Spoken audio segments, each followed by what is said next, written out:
Hi, it's Dr. Brower, and today I'm going to give you a little bit of promotion and a little bit of education. So if you want the promotion, just stop the video now.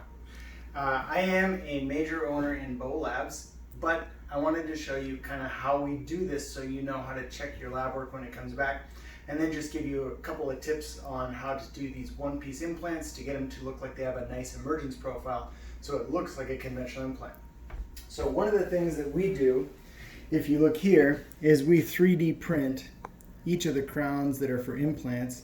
You can see there's the square for the mini implant before we actually make it, to make sure that it's going to fit, because frankly zirconium is a lot more expensive. So we pour up the model and we don't section it, and the reason we do that is so that we can get the contacts perfect every time, get the height and the contour. Now what I want to show you here is this is the pour up.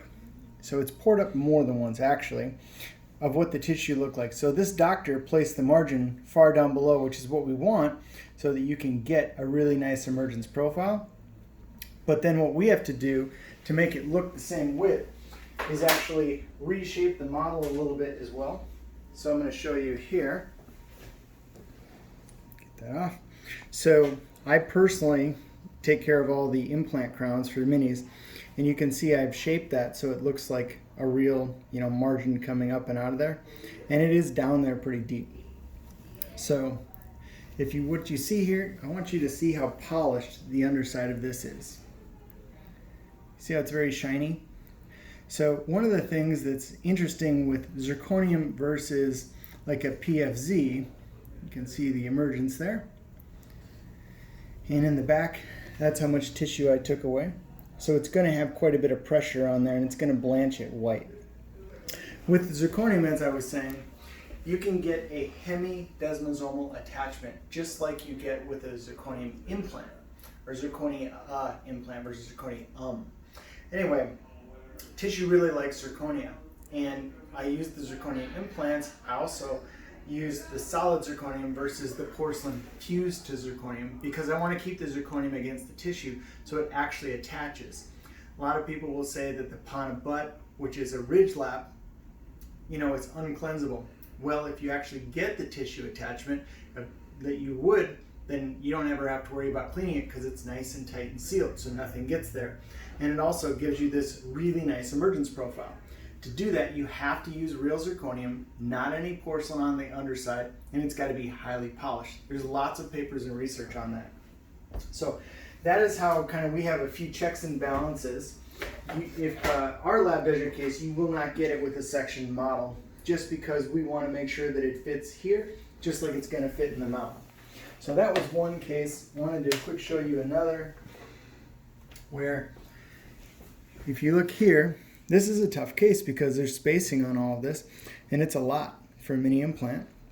Let's see if I can get that off. So these are a nice tight attachment. So I checked it, I made sure it fit, and then if you look down the length of that, you can see it has a nice contour. And if you look there, that's also another premolar. You can kind of see there's like a little bit of a snap on and off. So if you look, everything's highly polished, almost looks like a pearl.